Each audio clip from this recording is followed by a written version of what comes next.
Hello friends, welcome to Neepa's kitchen. இன்றைக்கி நம்ம நீபாஸ் கிச்சனில் தலப்பாக்கட்டி ஸ்டைல் மட்டன் பிரியாணி பார்க்க போகிறோம். இந்த மட்டன் பிரியாணி ரொம்பவே டிஃப்ரெண்ட்டான டேஸ்ட்டில் ரொம்ப சூப்பராக இருக்கும். ஆக்சுவலாக பார்த்திங்கன்னா இந்த மட்டன் பிரியாணியில் மீட்டோட ஃப்ளேவர் ரொம்ப நல்லாயிருக்கும் மற்ற பிரியாணியை கம்பேர் பண்ணும் போது. வாங்க எப்படி செய்கிறதுன்னு வீடியோக்குள்ளே போய் பார்க்கலாம்.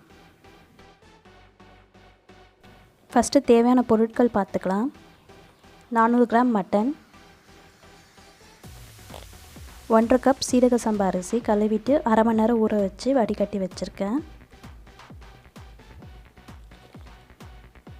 புதினா அண்ட் கொத்தமல்லி ரெண்டும் சேர்த்தப்பல ஒரு கை எடுத்து வச்சுருக்கேன்.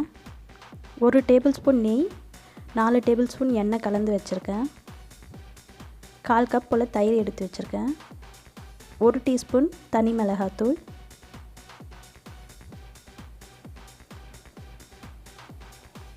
சின்ன வெங்காயம் ஒரு 100 கிராம் போல் கட் பண்ணி வச்சுருக்கேன்.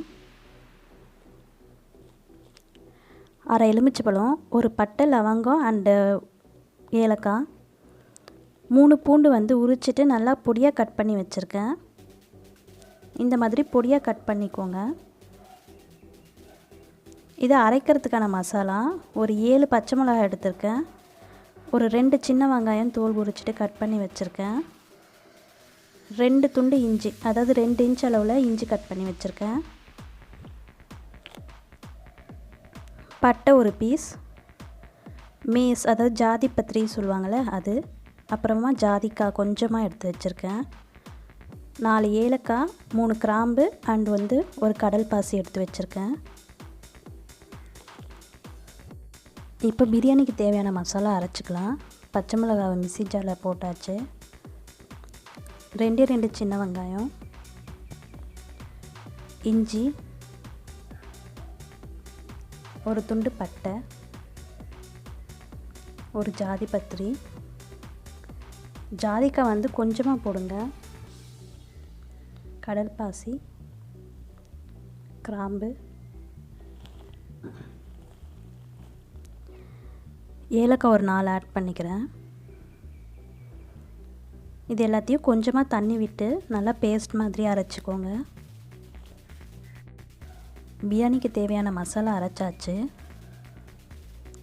இப்போ பிரியாணி தாளிச்சுக்கலாம். எண்ணெயும் நெய்யும் கலந்து சுட வச்சுருக்கேன்.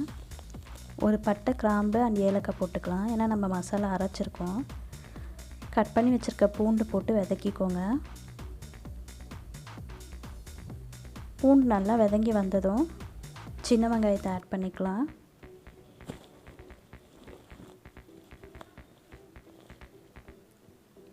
சின்ன வெங்காயம் பூண்டு எல்லாம் நல்லா வதங்கி வந்துடுச்சு.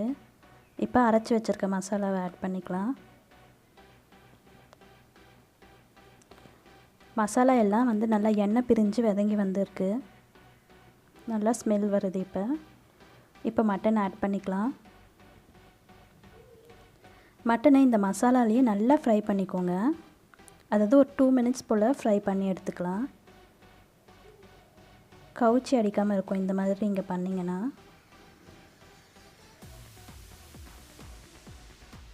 தேவையான அளவு உப்பு போட்டுக்கோங்க.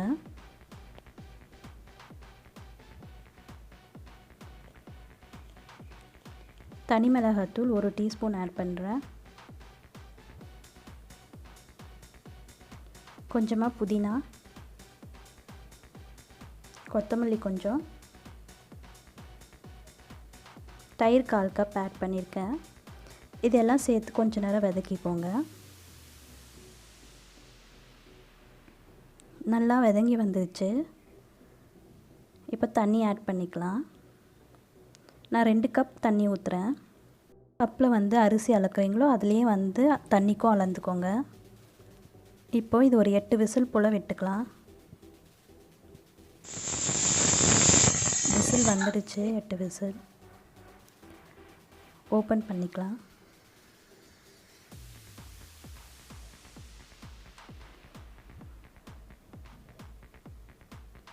மட்டன் நல்லா வெந்திருக்கு.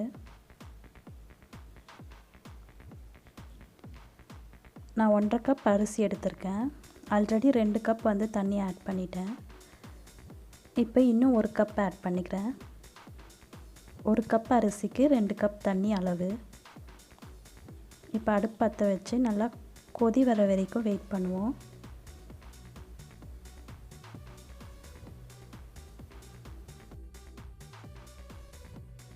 தண்ணி நல்லா கொதிச்சிடுச்சு. இப்போ அரிசி ஆட் பண்ணிக்கலாம்.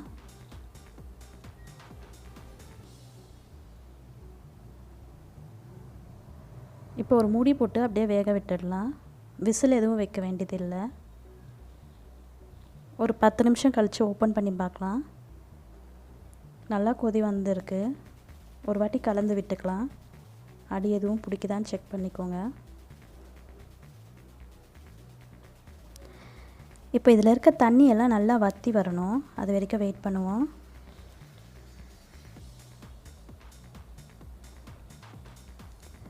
தண்ணி எல்லாம் நல்லா வற்றி வந்துடுச்சு. சாதமும் நல்லா வெந்திருக்கு ஓரளவுக்கு. இப்போ இதை அப்படியே தம் போட்டுக்க வேண்டியதான்.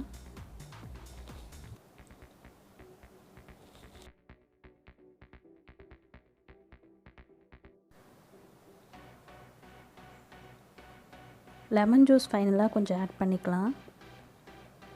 அரை பழத்தோட ஜூஸ் வந்து நான் ஆட் பண்ணுறேன். உங்களோட டேஸ்ட்டுக்கு ஏற்ற மாதிரி நீங்கள் ஆட் பண்ணிக்கோங்க. கொஞ்சமாக புதினா அண்ட் கொத்தமல்லி மேலே போட்டு வச்சுக்கலாம்.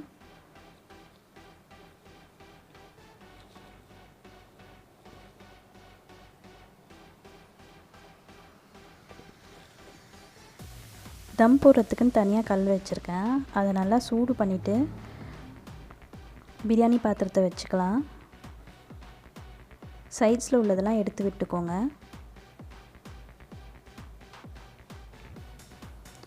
ஒரு தட்டு போட்டு மூடிட்டு நெருப்பள்ளி மேலே வச்சாலும் ஓகே.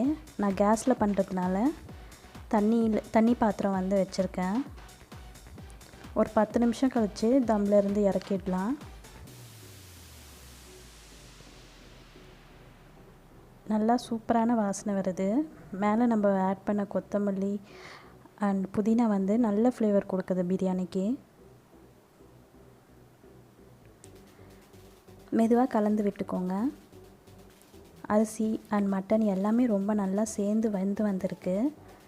நம்மளோட Thalappakatti style mutton biryani ready ஆகிடுச்சு. உங்களுக்கு இந்த ரெசிபி பிடிச்சிருந்ததுன்னா லைக் பண்ணுங்கள், ஷேர் பண்ணுங்கள். ட்ரை பண்ணிவிட்டு எனக்கு கமெண்ட்டில் சொல்லுங்கள் எப்படி இருந்துச்சுன்னு. நீபாஸ் கிச்சனை இது வரைக்கும் சப்ஸ்கிரைப் பண்ணலைன்னா சப்ஸ்கிரைப் பண்ணிக்கோங்க. கூடவே நோட்டிஃபிகேஷன் பெல் ப்ரெஸ் பண்ணிக்கோங்க. அப்போ தான் நம்ம போடுற வீடியோஸ் எல்லாமே உங்களுக்கு கிடைக்கும் உடனுக்குடனே. தேங்க்யூ ஃபார் வாட்சிங்.